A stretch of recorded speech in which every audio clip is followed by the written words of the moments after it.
This is Daily Blast Live. We're talking about what you're talking about. Get real. No. Y'all, this just is stop. a sham. It's finally here. Drum roll. Welcome to DBL. Happy Thursday, everybody. This week's flying, huh? Yeah. Hey. Feel good about it. Let's jump right in. All right. It's warm. Let's get in there. All right, we're learning more details about the coronation of King Charles next month. So Charles and his wife Camilla will be crowned king and queen consort on May 6th at Westminster Abbey. Lionel Richie and Katy Perry are confirmed to perform at the concert the following day. I'll be performing at Red Rocks the day after Elton John. I'll be there hiking if anybody wants to see me. So Prince Harry will be there, but Meghan will stay in California for their son Archie's 4th birthday. Conveniently, huh? Sarah Ferguson said she is not on the guest list, but guess who is? Her ex, Prince Andrew, and their 2 daughters are invited. Let's watch. Being divorced, I don't think you can have it both ways. And so, you know, I am divorced, and I'm really loving being divorced to my ex-husband, not from my ex-husband. It's quite a differentiate. As I said, you can't have it both ways. You mustn't sit on the fence. You're either one in or out, but don't muck around. And this is breaking news. Ghislaine Maxwell is going to get out of prison for 6 hours to go to the wedding. Fantastic. That's fantastic. No, I heard that if you're divorced, you can't go. But I'm being sarcastic for people who are screaming at the television right now. I was like, do people know? I guess pedophiles are fine to go, which Prince Andrew, again, has been allegedly and in certain places seen to have been with Jeffrey Epstein and younger women. There's a picture. I find this out. Girls, we call young girls. Yeah. Thank you, not women. I find it outrageous. It's just absolutely outrageous. Sarah Ferguson has been a wonderful representation of the royalty. The Queen loved her. She spoke up for the Queen. To have Prince Andrew instead of her there is disgusting, in my opinion. Maybe it's tradition and royalty, but I find that disgusting.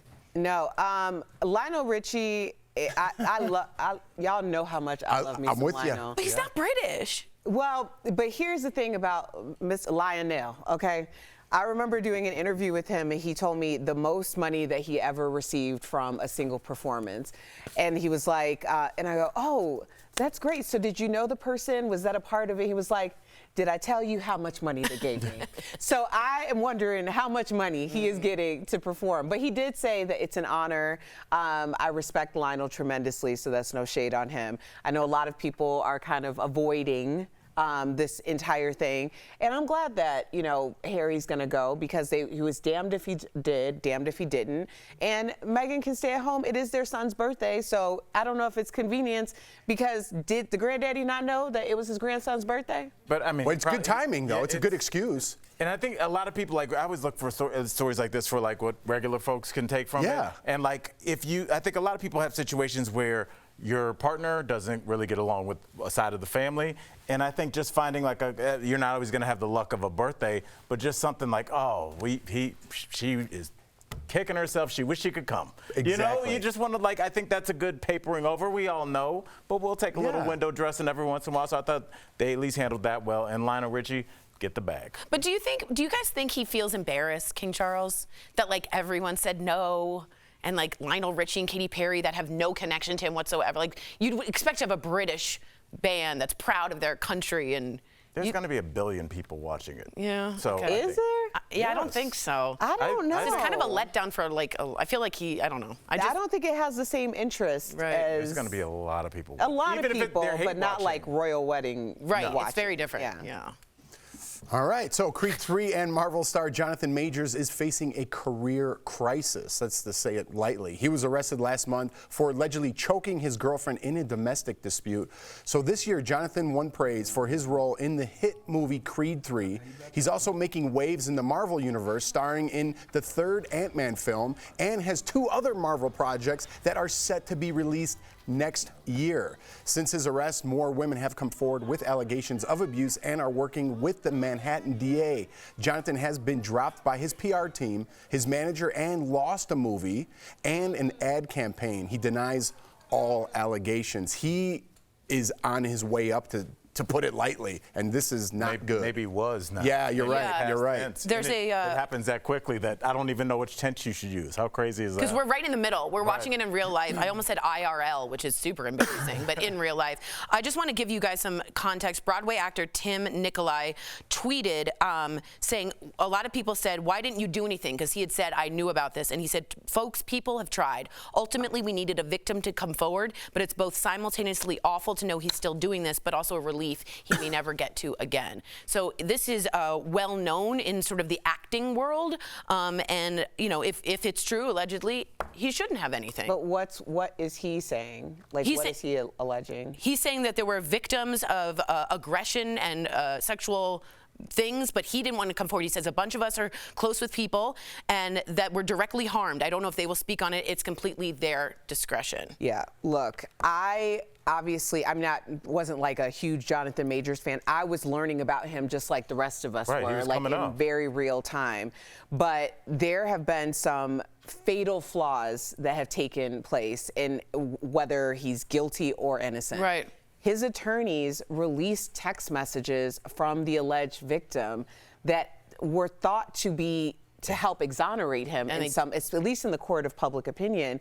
And honestly, reading the text messages, it sounded like a victim trying to protect her abuser. Yeah. And I don't think it helped. There is a great podcast called Holding Court with Ebony K. Williams, and they really dive into this.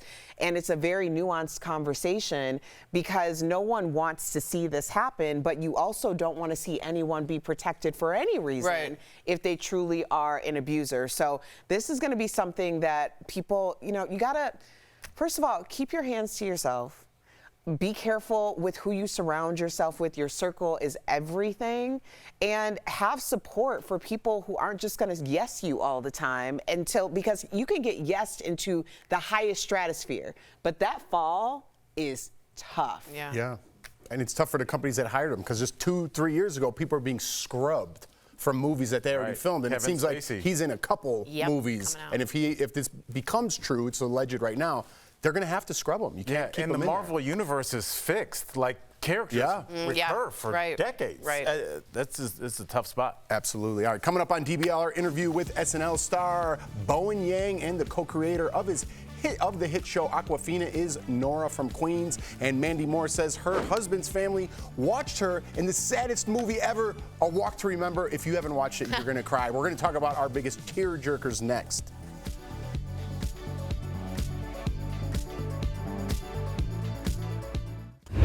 DBL, this show is amazing. There's a lot going on down here. I would have been part of the Mile High Club. Yeah. So on point. But I'm going to have a conversation about what's happening now.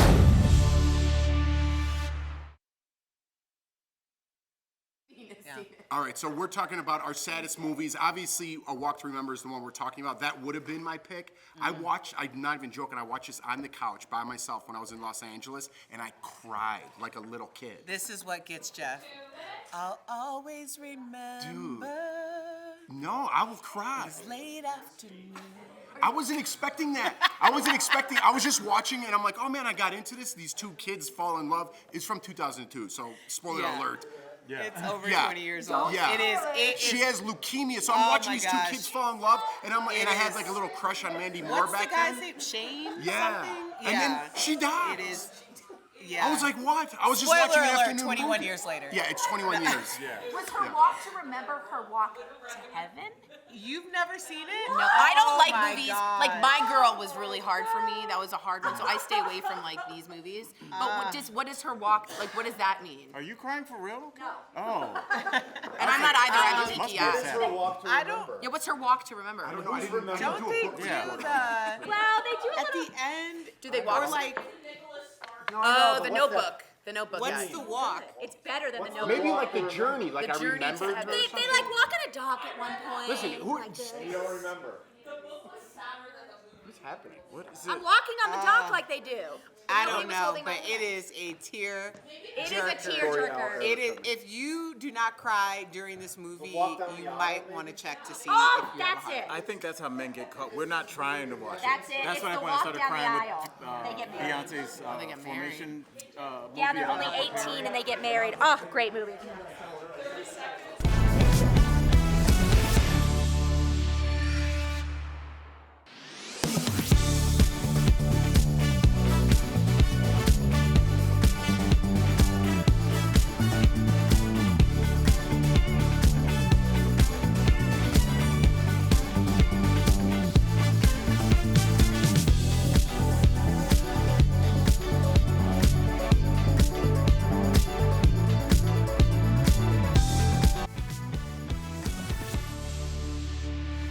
Welcome back. I almost teared up during the break just thinking about this. Mandy Moore mentioned that her husband has never seen a movie A Walk to Remember until recently. So the movie's from 2002. I'm going to give some spoiler alerts here, okay? It follows two high school students who fall in love, but the tragedy is Mandy's character is dying from leukemia.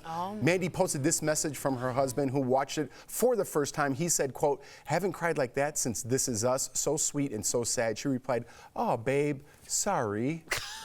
So this is like the saddest movie ever, and we're kind of gonna go around and pick ours. But if this wasn't the one we're talking about, it's definitely on there. It really touched you. I watch it without knowing what the You story. were being sarcastic when you said you almost cried during the break. Oh yeah, when I didn't know what it was quickly, and I watched it and I was like, oh my God, she has leukemia. Oh my God, she's gonna die, and I cried by myself. Yeah, this was a long time ago. But what's yours, Tori? Mine, I think a lot of our audience can understand, and I'm just gonna start with a. Did you ever know that you're my hero? Wind beneath my wings, beaches. Oh. Beaches. Took a long journey to get there. Yes. Beaches. Two friends. One, again, has cancer. She has to raise her child. Oh, that's not mine. Uh-oh, that's somebody's. I could have guessed that, though. I think I know that one. That beat yours. Yeah, for sure. But Beaches is the movie that I just sob on. That's the one I got. When I was a little kid, back when there was just one HBO, and I was out at my dad's house, Beaches came on. I was like, what is this? And then I was like, I was like 13. I was like, I don't like this. I'm feeling a lot of emotions. Yes, mine, and it really hit me being a parent, was Pursuit of Happiness. Just being that down and out with your kid. And it's a true story, right? It just like feel the feeling of failure and just like helplessness and like not your kid looking at you like, what are you gonna do? And you're like, in your head, I don't know. Like that bathroom scene where he holds the door shut. I can't. Unbelievable. Erica? Yeah. I feel you. Well, that was actually, that was my number one, but I was going to let you have that. Also, I used to hang out with Chris, who's portrayed by Jalen, in Chicago. So their family, No yeah, so way. like Chris, yeah, big Chris, who's little Chris. But anyway, Wow. yeah, that just really gets me, especially to see how their family is now. I chose Loving. Richard Nice. and Loving v. Mildred Virginia. Loving, 1958, Loving v. Virginia. This is an interracial couple who really changed the course of history for everyone. And when I watched it, like obviously, you know, my husband is white, we're in an interracial marriage, and it's just the idea that you can be, like, basically your life could be threatened and everything that you own and have to leave everything that you know because of who you love is like insanity. So I cried through that entire movie. And that the name is Loving. I always thought that was so And real quickly, Chris is doing great, by the way. Right? Yeah. Yeah, I just wanted, you just left it hanging there. But yeah, I wanted to point that out because we've talked about it before. We've talked about it before, and he's doing great. Mine is Brian's song. This is old school. I thought you were gonna say but that. dude, if you've never seen this movie, it's a true story. Right? Yeah, they're Chicago Bears football players, Gail Sayers and Brian Piccolo. He dies, again, spoiler alert, but Al, if something happens to me, I want you to give a speech like Gail Sayers did. Man. Just be like, Brian Piccolo was my best friend. Yeah. Dude, I'll cry right now. It's honest. It comes from this weird place, and sometimes movies can capture it. It's really hard, but when they do, forever they got you. I love it. I like a good cry. Yeah, man. I like it. And Marley and Me, that was just the audience choice. Yeah, I see how that was. Coming up on DBL, we're talking with Bowen Yang all about his new show, Aquafina is Nora from Queens. That's next.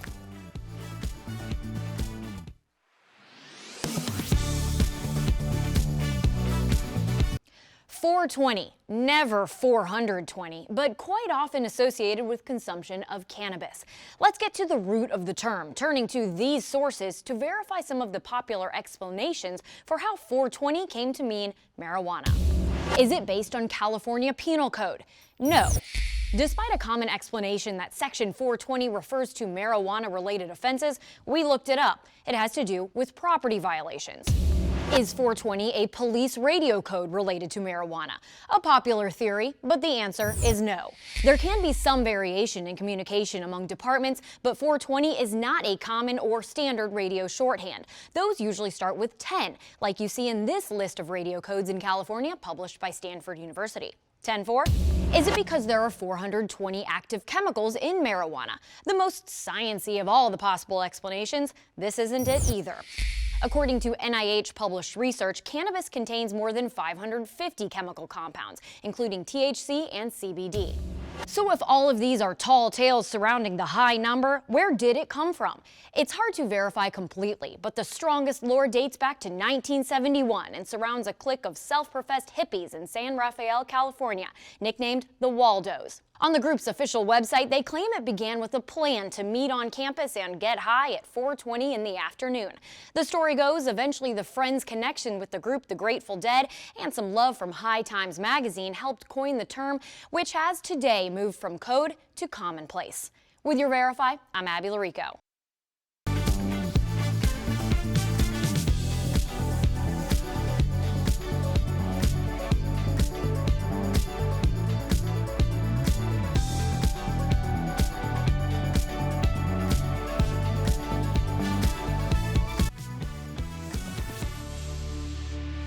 I've saved up enough money to buy a car. Are you gonna live in it? I feel like you're gonna live in it. No. Do you read? I read all the time. Okay, name a book. It's okay, there aren't that many books. Welcome back. That was a clip from season 3 of Awkwafina is Nora from Queens. The show draws inspiration from Awkwafina's real life to portray her upbringing and wacky family. Earlier, we chatted with comedian Bowen Yang, who plays one of those quirky cousins, and the show's co-creator, Teresa Shao. Check it out. Bowen Yang, as well as the show's co-creator, Teresa Shao. Yeah, All right, guys, let's get right to it. You know, much of this show is based on Awkwafina's real life growing up in Queens. Teresa, if you created the show based on your upbringing, what similarities and differences will we see? Oh, I think you would see a lot less weed in my upbringing.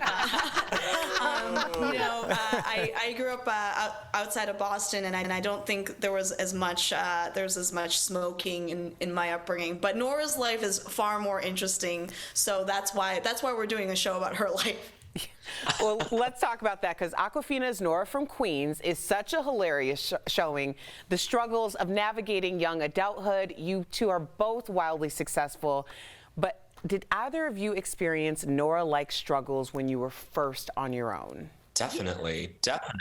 I mean, you know, I hope everybody can relate to this idea of like really pounding the pavement and like, yes, you know, whether it's like you're driving a rideshare car or you're like, you know, I remember I had to like, gosh, I had to work at like an ice cream shop for a bit, which is again like a perfectly respectable thing. It's actually quite charming and lovely and wholesome. But like, you know, we've all done those things to get to the next thing in life. Always hustling, but not really knowing what the end game is, I think is kind of the thing. Idea of the show. I definitely sold knives, but yes, it might have been like a sort of pyramid scheme kind of. We were all, yes. Oh my gosh. I want to congratulate you, Mazel Tov. You're the first Asian American to be in the main cast SNL. You even got an Emmy nom for it. I'm you're my favorite character, wanted to say it, but we got to know how many scenes with Awkwafina are improvised, or is it scripted? The writing on the page is fantastic to begin with, but Nora is probably the best improvisational scene partner I've ever had. Wow. My career. She's just so funny, and some people just like it flows out of them like magic, and I'm like that's Nora. She's so funny. Her well of references and experiences is like unparalleled, unmatched. I think most of the scenes this season, the buttons, like the endings of those scenes, are probably ad-libs, and they were just so organic and funny. Also, shout out to Colorado. I know you're from here. We're in Denver. Just wanted to give you a little shout out. Oh my gosh, Aurora. I'm an Aurora guy. So Bowen, let's go back. Let's go back to what you're originally saying. Edmund wasn't originally written to be quite like he is. So how did you help shape that character? I remember going to LA and meeting with all of them, and they were just so open to my ideas. I feel like there's a nice rivalry between Nora and Edmund, in that like Edmund gets to sort of be a little, I don't know, like cantankerous, and she kind of can be the same. And I feel like there was a nice matching of energy there, where I got to bring like some natural attitude to it that I think played nicely off of Nora. Great word. Cantankerous? Great word. Yeah. Great word. Out here just dropping SAT words. Such an SAT word. Okay, so listen, this is really important because Asian American actors have been underrepresented in Hollywood for so long, usually playing stereotypical characters. Teresa, how does this show truly represent the Asian American experience without playing into those stereotypes? And were you met with a lot of pushback even pitching this a few years back? Yeah, I think when we first originally kind of came up with the idea, it was back before like 2018, and there was a sense of like, oh well, there's another Asian American family show on the air called Fresh Off the Boat, so we can't do something like that. Right. And we're like, well, this show is very different from Fresh Off the Boat. All respect to that show, of course, but it's like, oh, we couldn't have two of the same kind of show, and so I think we've definitely come a long way since then. Of obviously, Asian Americans, we're not a monolith. There are different elements. You don't have to always represent yourselves in like the kindest of ways. It doesn't have to be like always like, hey, here's the best version of ourselves. Like, we can be messy. We can be smoking weed on the couch. We don't necessarily have to be doing all the right things. And so I think that was the most important thing, to make a show that really was authentic to the characters, and to to the comedy of the characters that are in the show. Bowen and Teresa, thanks so much for joining us today. DBL Nation, be sure to catch season 3 of Awkwafina as Nora from Queens. It premieres Wednesday, April 26th on Comedy Central. We'll be right back. Thank you. Congrats. Bye, guys. Mazel tov.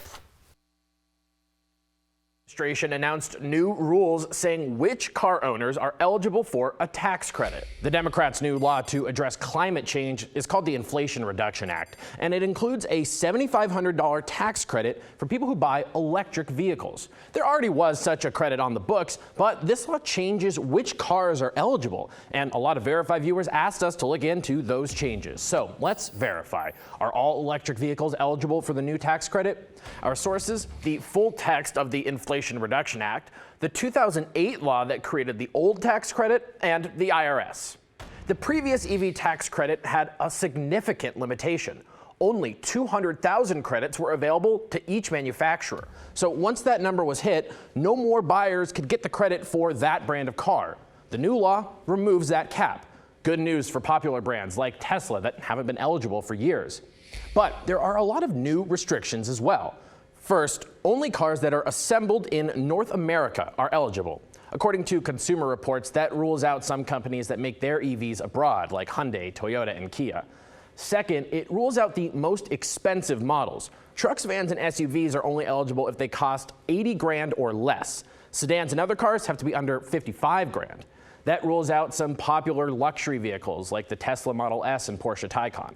Third, there's an income cap on taxpayers. Couples have to earn 300 grand a year or less to get the credit. Individuals, 150,000 or less. And finally, there are requirements about where the EV batteries are made and where the minerals in them get mined. There's a list of companies, including a bunch in China, that automakers are banned from contracting with at all. And in the first year this law takes effect, 2023, at least 40% of the minerals and 50% of the other components of the battery have to be from the U.S. or its free trade partners. And those percentages go up every year. If the company hits one percentage mark but not the other, their cars can be eligible for half credit. So while the Inflation Reduction Act does expand the EV tax credit, we can verify, no, not all electric vehicles will be eligible for it. On Tuesday, the government announced which cars will qualify this year. On the list, certain models of Tesla, Ford, Chevrolet, Cadillac, Chrysler, Lincoln, Jeep, and Volkswagen. 30 cars in all, including 6 plug-in hybrids. All but 8 qualified for the full credit. To see if your car specifically makes the cut, you can go to fueleconomy.gov. With your Verify, I'm Casey Decker. Following the 2020 election, President Trump's staunchest supporters tried to blame the results of the presidential contest on massive voter fraud. Hosts and guests on Fox quickly became fixated on the voting machine company, Dominion. On-air talent claimed that the company rigged the election in support of Joe Biden. Dominion fought back with a $1.6 billion defamation lawsuit. They allege that the network's top executives and talent knew that what they were saying on air wasn't accurate or truthful. Fox isn't backing down. They're standing by their coverage of the 2020 election and say they're protected by freedom of speech and freedom of the press clauses in the U.S. Constitution. It would have been up to a jury to decide, but Fox News settled, ending the lawsuit. And that's connecting the dots.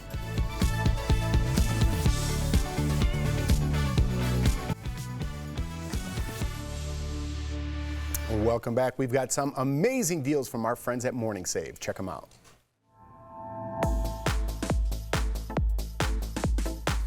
What's up, Steph? What do you have for us today? Hi, Jeff, and hey, DBL Nation. We are super excited to show off the deals today. There are some that I've definitely got my eye on. You need to check them out. So first up, we've got the 2-pack Body Beautiful Seamless Tank, and the deal comes with 2 tank tops, one black, one white, and they're great because you can use them as a layering piece or you can wear it as a regular tank top. Normally, these are $45 each. But we've got a 2-pack for $22. So that's saving up to 76%. And great colors, they go with everything, right? Absolutely. Now this one, Jeff, it is the Diamond Muse 1/4 carat TW Diamond Drop earrings. These are going to make the perfect Mother's Day gift, and if you order them today, they'll be in time to spoil your mum next month. And normally they're $200, but we've got them for $49.99, saving 75%. Thank you for reminding everyone about Mother's Day. Don't forget, get your presents early. Now next up, we've got the Royal Comfort 8-piece Egyptian cotton towel set. So this deal includes 2 bath towels, 2 hand towels, 2 face towels, 1 bath mat, and 1 glove. And if your towels are looking a little bit worn out, this is the deal for you. Normally, this set is $99, but we've got it for just $29.99, which is saving you guys up to 70%. I'm all about the pastel color stuff. Oh, no, it always makes you feel springy. I love it. And cute. This is our last product today. It's the Fleck Cosmetics 5-piece makeup set. So this special lip formula is really lipstick, lip balm, and lip stain all in one. Normally, this set is $120. But we've got it for $19.99, so that's saving 83%. I love it, Steph. All in one package. Good job. Head on over to morningsave.com to snag these amazing deals at the lowest prices, or you can even scan the QR code on the screen to take you directly to these products on Morning Save's website. Thank you so much, Steph. Man, I can't believe that sold out again. I knew you were going to say that. I don't know why, but I get very territorial about Morning Save. I'm glad because Jeff's really good. No, I think it's because. Thanks, Al. I've gotten that a lot too. People write me, my mom. Yeah, Jeff. Tori, I think you should do Morning Save sometime. I do. I host Morning Save. You do? I'm out. All right, we'll be back tomorrow without Tori. Oh my God.